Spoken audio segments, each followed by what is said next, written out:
Sempat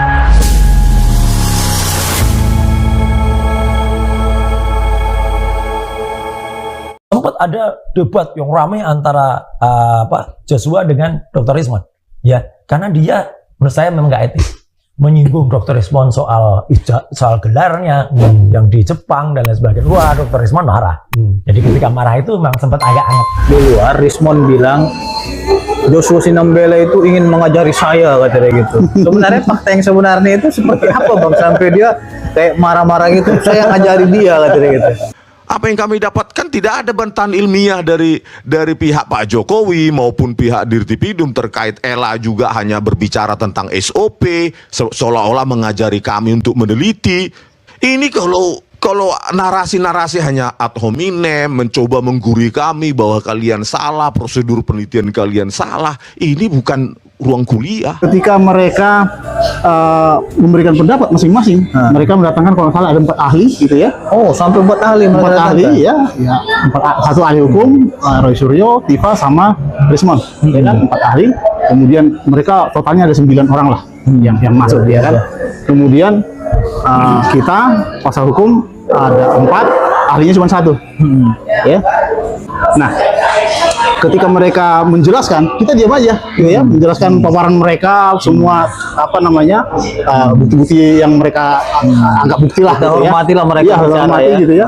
Tapi ketika kita menyampaikan sesuatu, gitu ya, mereka langsung potong-potong, potong-potong, gitu. Ini luar biasa.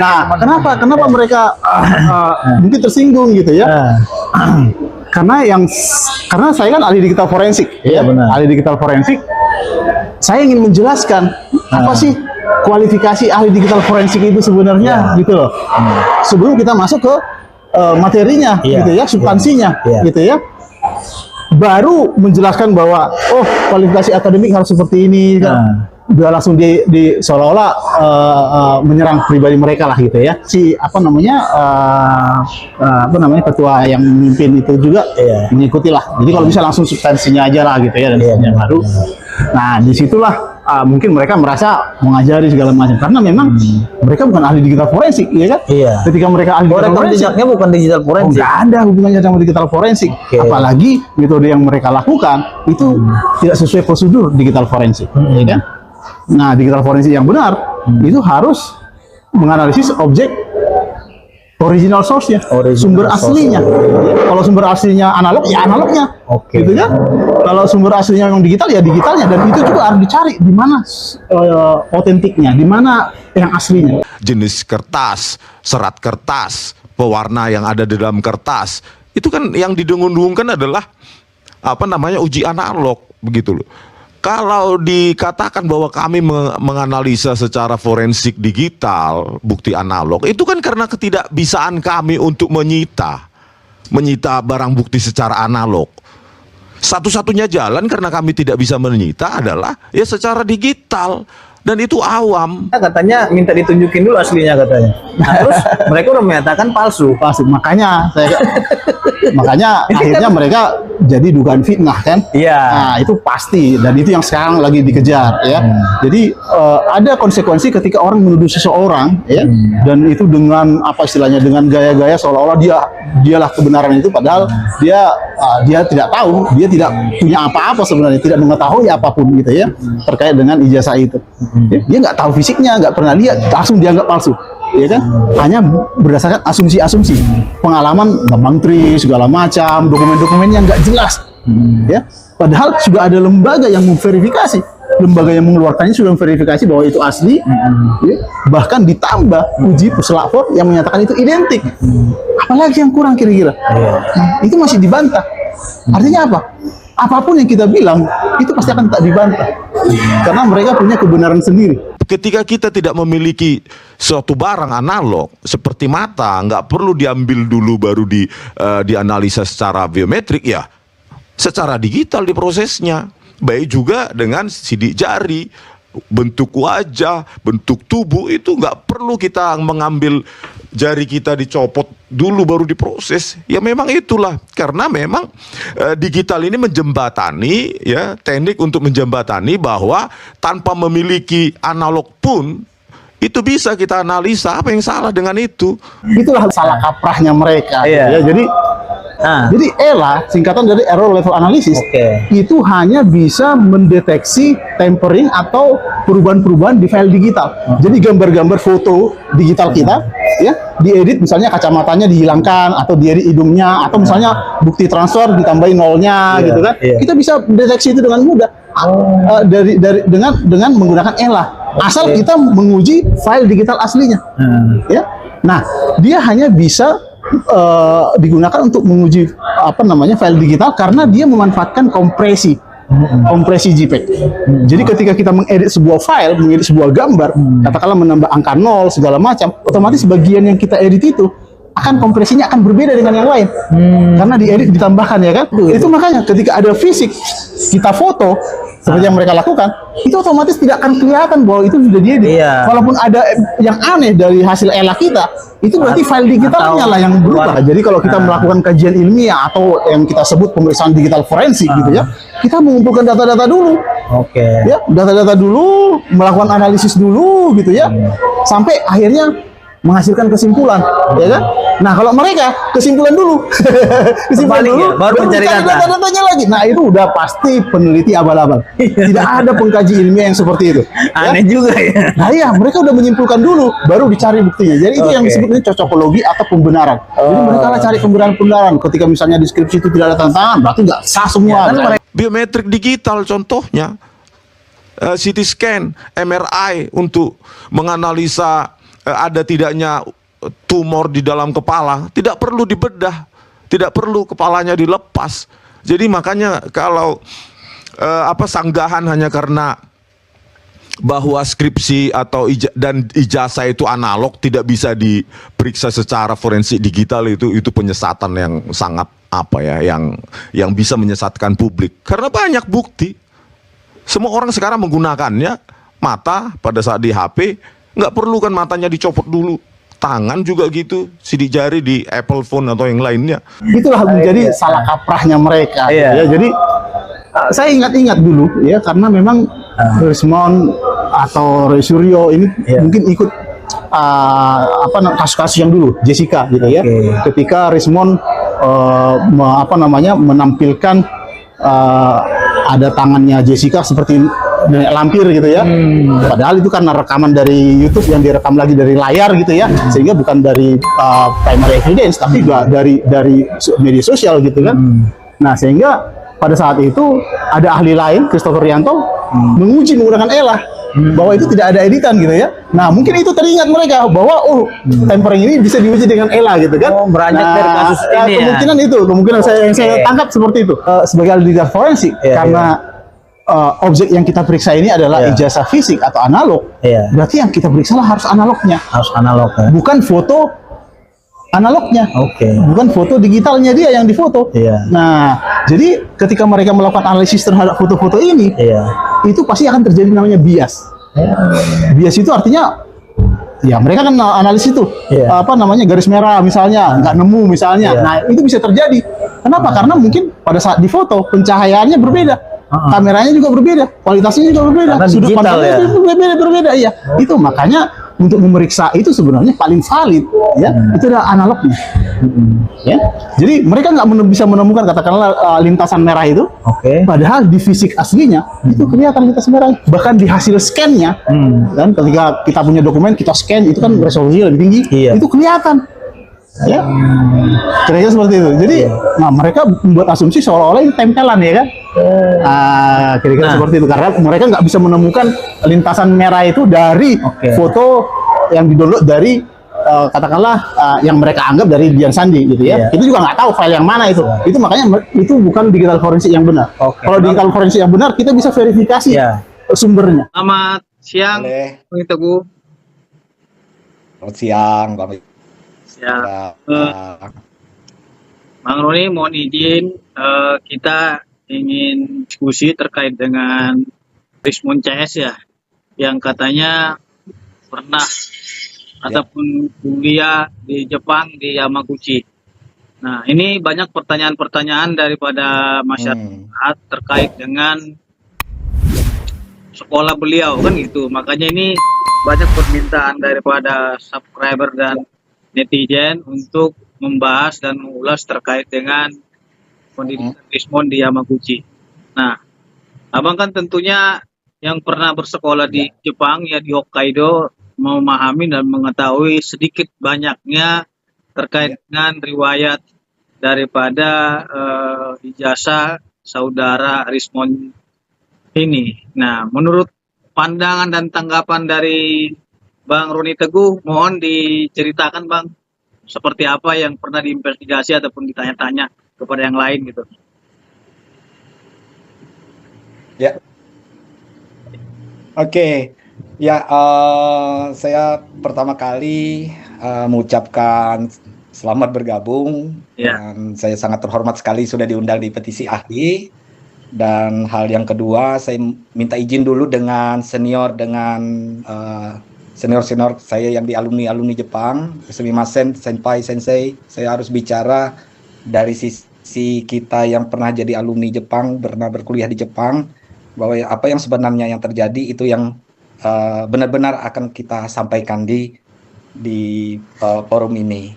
Nah, pertama kali yang perlu kita bahas adalah apakah proses di Jepang itu seperti apa gitu. Iya. Nah, pertama proses di Jepang itu dia kalau kita Indonesia kita memilih profesornya dulu. Nah, waktu kita memilih profesornya, biasanya kita bisa kontak via email atau kita bisa ketemu langsung. Nah, kalau kasus saya dulu kita ketemu langsung dengan calon pembimbing. Iya. Nah, kita apply proposal dengan beliau sekitar 3-4 halaman, kemudian dia baca. Kalau dia tertarik mengangkat kita sebagai calon mahasiswa, prosesnya adalah nanti ada tes, kemudian semacam ada selain tes, kemudian ada ujian proposal di universitas tersebut. Nah, biasanya ada keluar semacam surat penerimaan dari calon pembimbing. Oke. Nah, calon pembimbing. Nah, calon pembimbing ini nantinya dia akan merekomendasikan beasiswa apa yang akan kita dapatkan. Nah, jadi banyak skema beasiswa kan banyak di waktu itu, ada yang dari dalam negeri, yang dari tempat kita Indonesia maupun dari pemerintah Jepang. Iya. Nah, jadi kalau beruntung seperti saya ya langsung dari pemerintah Jepang menerima beasiswanya selama masa studi. Jadi kalau saya doktoral 3 tahun, kalau dia master 2 tahun. Nah, nanti kenapa yang kejanggalan kita kemarin itu Bang Fitra ini dia ngambil sesuatu hal yang tidak lumrah dalam sistem pendidikan di Jepang. Iya. Nah, kalau dia mengambil di S2, dia membutuhkan di sana track record dia sebagai student. Lalu dia melanjutkan lagi S3 misalnya, berarti ada sekitar 5 tahun untuk berada di Jepang studi. Jadi S2 dengan S3. Nah, kebiasaan yang senior saya yang studi atau junior saya yang studi di S2, S3 itu ada waktu sekitar 1 tahun lah untuk atau setengah tahun untuk apply lagi ke S3. Jadi dari situ aja, dari awal itu aja sudah bisa kita lihat bahwa ini ada keanehan tersendiri yang dia miliki. Ada kejanggalan ya. Itu Bang Fitra. Iya. Ya. Jadi ini kan tuduhan-tuduhan daripada para penuduh ini seperti Rismon, Roy Suryo, ya Kurnia dan lain-lain yang menuduh ijazah Pak Jokowi katanya palsu. Dari pandangan Roni Teguh yang pernah bersekolah di Jepang itu, apakah memang tuduhan mereka ini diterima oleh akal daripada Pak Roni Teguh atau seperti apa gitu? Jadi gini, sewaktu pihak Universitas Gadjah Mada mengklaim bahwa ijazah dari Bapak Jokowi itu adalah asli.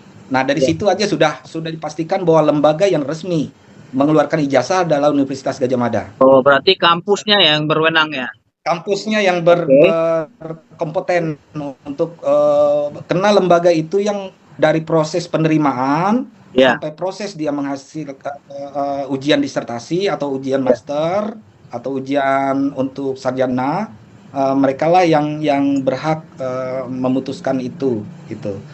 Nah, terlepas nanti kita akan lihat bahwa proses yang di Rismon lakukan, termasuk dengan Pak Roy nanti kenapa kita akan bedah juga Iya. bidang keilmuannya yang jauh sekali dari apa yang diakui selama ini gitu. Nah, dari posisi ijazah yang Pak Jokowi itu sudah diakui baik dilegalisir, diverifikasi oleh KPU, pengguna jasanya, kemudian dari pihak-pihak lain. Nah, ijazah itu kan dilegalisir oleh UGM dan dipastikan UGM sudah menyatakan asli. Nah, terkait dengan Rismon, kemarin Joshua MC Nabela dan saya mengirimkan surat secara terpisah. Oh, berarti Nah, surat ini Bang resmi, Roni Teguh yang kita bersurat menanyakan ke saja. itu.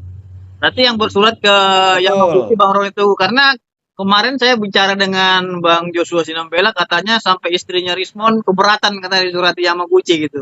Kenapa kamu yang aku surat ke Yamaguchi gitu, Rismonnya. Gitu. Terus gimana ceritanya? Betul Mbak Fitra. Jadi gini, sewaktu kita memverifikasi sebuah dokumen ke lembaga resmi yang mengeluarkan, berarti itu kita sudah bisa pastikan ada jawabannya langsung. Ya. Nah, pertama kita tes itu kecurigaan itu waktu kita tanyakan kenapa kok disertasi dan master tesisnya kok tidak ada. Oh. Nah, di peraturan di universitas di Jepang masuk tahun 2000 seluruh disertasi itu harus Halo. baik itu abstrak maupun judul. Ya, masih ada. Ya. Halo. Ya. Nah, saya lanjutkan karena di tahun 2000 dari 99 ke 2000 itu sudah ada peraturan resmi dari kementerian maupun dari universitas bahwa seluruh disertasi maupun master maupun paper apapun karya dari mahasiswa itu harus di-online-kan di database lokal, perpustakaan lokal maupun perpustakaan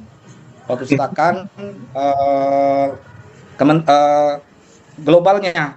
Nah, yang kita lihat kecurigaan pertama itu kenapa kok kosong cuma satu papernya, paper proceeding lagi gitu.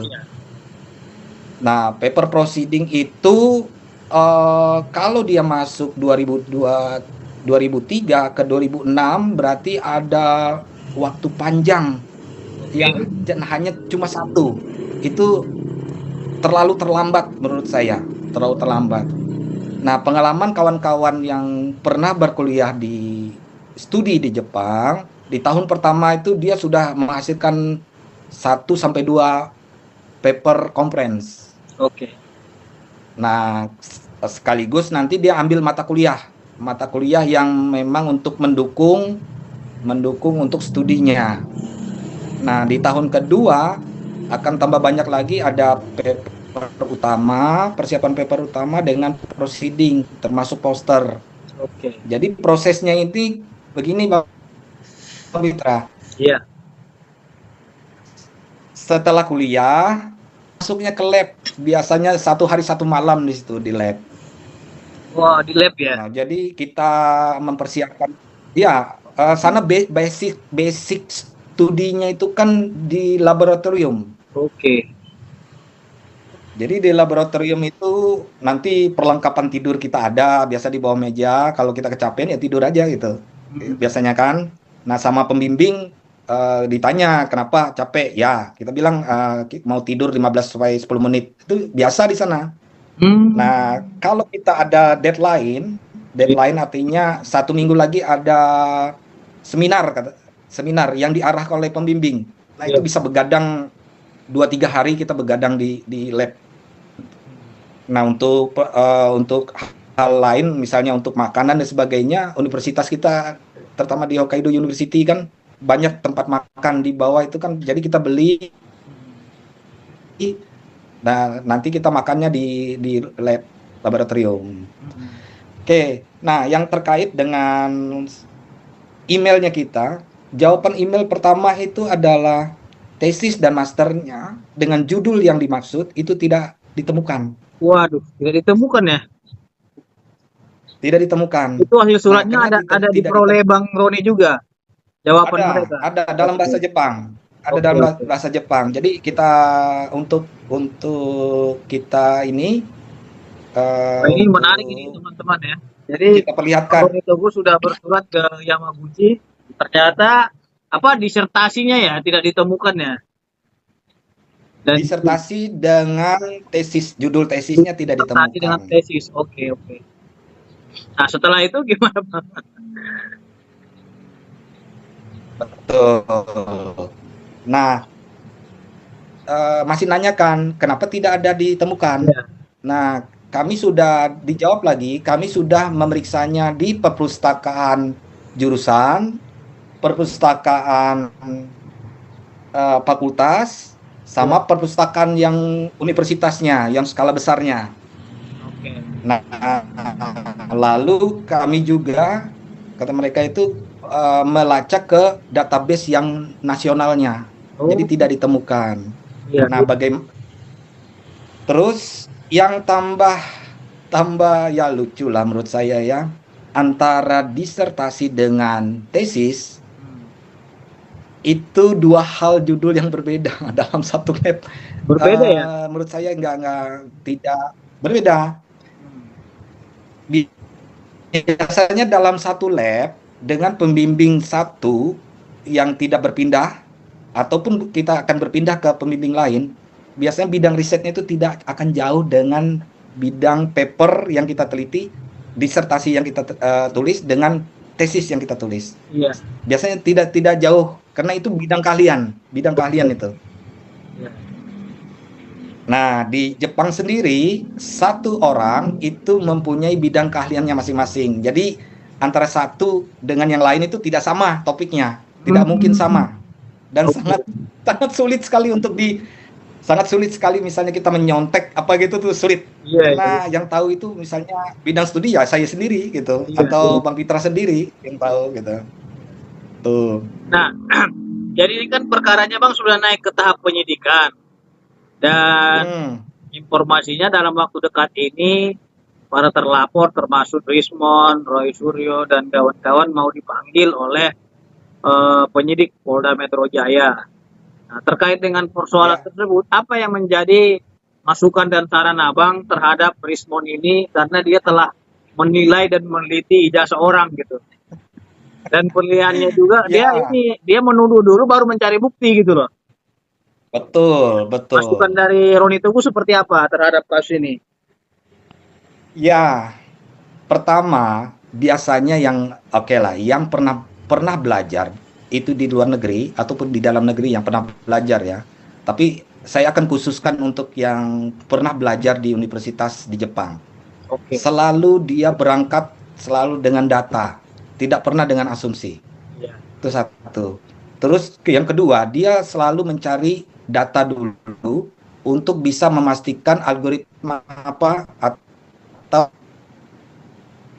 teknik metodologi apa yang untuk diselesaikan. Oke. Nah, metodologi ini banyak nanti kita akan gabungkan sampai akhirnya kita menemukan satu novelty. Novelty itu terkait dengan Rismon ya. Rismon san watashi gomenasai ne. Artinya saya harus berbicara kebenaran. Sepertinya ijazahnya itu tidak diterbitkan dari Yamaguchi University. Itu pertama. Terus yang kedua, dengan tidak adanya disertasi dengan paper yang sangat terbatas, itu adalah bukti pertama bahwa dia tidak lulus dari Yamaguchi, kenaikan Oke. asal luar negeri kalau dia lulus dari Yamaguchi. Nah, kalau dia tidak ada berarti dia melakukan ini ya, apa kemarin sertifikasi dosen. Oke. Emang yang Nah, bersangkutan dosen ijazah juga? yang dia pamerkan Emang yang bersangkutan dosen juga, sepengetahuan abang? sertifikasi dosen itu dua hal yang berbeda ya. Iya. Saya dapat informasi itu di PDD nomor itu dia punya NIP gitu. Iya. Nah, kalau dia punya NIP, aturannya dia harus lapor dulu. Oke. Lapornya kenapa? Lapornya nanti dia ada semacam surat penyetaraan ijazah luar negeri untuk apa? Untuk mengaktifkan dia sebagai jabatan dosen. Kan jabatan dosen itu ada asisten ahli sampai guru besar. Nah, dia harus diaktifkan lagi. Karena statusnya dia berangkat ke Jepang itu sebagai mahasiswa tugas belajar. Oke. Oke, Bang Roni. Nah, kalau dari Jadi jadi kalau ya. Ya, Bang. Ya. nah, ya, jadi kalau penyetaraan ijazahnya tidak ada, Ya. yang perlu bisa dipertanyakan oleh kepolisian adalah dia menggunakan ini untuk sertifikasi, itu penggunaan uang negara. Uang negara untuk membayar gaji. Jadi Gucci sudah mengatakan kami tidak pernah mengeluarkan ijazah ini, berarti dia melakukan yang namanya satu pembohongan publik kalau dia sebagai saksi ahli, Iya. dua dia sebagai penyalahan dokumen untuk kepentingan pribadi. Di Serdosnya dia dapat 1 kali gaji sebagai ASN. Nah, di situ yang bisa didapat ini. Jadi banyak ininya nanti rentetan yang akan menyertai dengan tidak lapornya bersangkutan ke Kementerian Riset dan Teknologi dan universitasnya sendiri di bagian kepegawaian universitasnya tersebut. Oke. Nah, gitu Mas. Ya, terakhir sarannya Bang, saran-saran dari Bang Roni Teguh terhadap Rismon CS dan kawan-kawan sebelum menilai orang lain, terlebih Oke. dahulu menilai dirinya atau seperti apa gitu.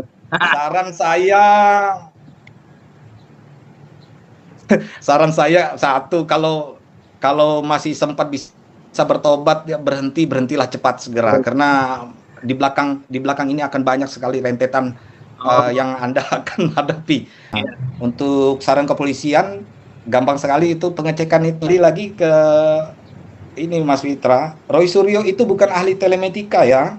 Telematika itu rumpun ilmunya adalah ilmu komputer. Oke. Nah, sedangkan beliau bukan ahli telematika, base ilmunya juga bukan di komputer, rumpun ilmunya, rantingnya apalagi. Dikti punya aturan resmi bahwa rumpun ilmiahnya. Nah, kalau S1 S2-nya berbeda, bagaimana bisa mengartikan sebagai komputer telematik gitu. Kembali ke Rismon juga. Kalau dia peneliti, seorang dosen itu punya INDN, ada aturan legalnya. INDN itu sebagai periset, sebagai pengabdi masyarakat, sebagai pengajar. Nah, kalau dia independen, bagaimana komunitas mengakuinya dia sebagai digital forensik gitu. Nah, jadi bisa dicek secara umum aja yang melekat pada dirinya Mas Bitra. Iya, benar. Bahwa ijazahnya, kemudian di mana pengakuannya, belum lagi kompren-komprennya yang aduh, saya bilang udahlah, jangan di Indonesia banyak lulusan Jepang gitu, saya bilang. Belum lagi yang lebih pandai lagi yang berbahasa Jepangnya dari saya banyak lagi gitu. Sudahlah, berhenti. Ya. Kalau ada masih ada waktu bertobat gitu, kembali ke istri, minta maaf, cepat-cepat lah. Untuk supaya jangan terlalu tambah panjang penjaranya. Bang Roni Teguh, kemarin kan Andi Aswan kan pernah berbahasa Jepang kepada Rismon di FGP. waktu Bang Andi itu berbahasa Jepang di TV, saya langsung kaget. Oh, ini Oke. berarti orang pernah berada di Jepang. Oh iya. Nah, pernah berada di Jepang. Itu satu. Terus Bang Andi kemarin ada telepon saya, ada telepon artinya dia mosi-mosi Ronisan. Genki des gitu kan. Oh, iya. Apa kabar? Saya jawab aja, Genki deh. Artinya seseorang yang pernah belajar, attitude-nya kan akan mengikuti yang di Jepang. Iya. Nah, terus yang kedua, dia akan respon dengan bahasa Jepang pasaran. Oke. Nah, bahasa Jepang pasaran itu ya kita kalau ketemu sensei kita bagaimana cara berperilaku dan sebagainya termasuk di luar Iya. sana. Baik, terima kasih Bang Roni Teguh atas kesempatannya. Semoga Bang beserta keluarga diberikan kesehatan selalu. Nanti sampai ketemu di hari lainnya Bang Roni Teguh. Salam buat keluarga Bang. Masih selanjutnya yang yang akan menghebohkan ini tentang status Ya, ijazahnya nanti. oke, makasih Bang.